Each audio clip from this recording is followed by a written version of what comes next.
Est-ce vraiment utile de diffuser en Full HD pour des contenus qui vont être regardés à 80% sur ce type de matériel?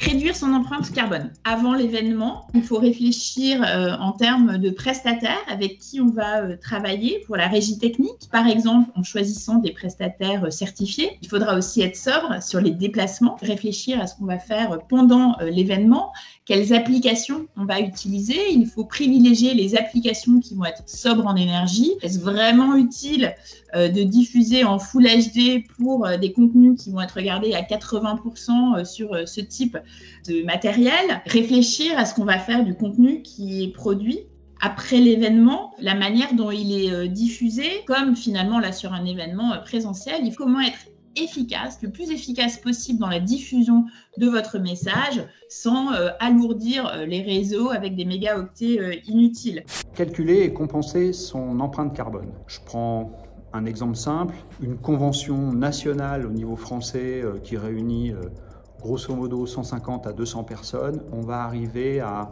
entre 50 et 70 tonnes de CO2. En format e-live, on va être à 10 kg. On a souhaité en fait aller encore plus loin et s'engager volontairement dans une démarche forte qu'on a choisi de développer avec Reforest Action. Le principe est simple, pour chaque kilo carbone, nous replantons un arbre. Dans cette compensation volontaire, nous prenons à notre charge 50% et nous demandons à nos clients de prendre en charge les 50 autres pourcents.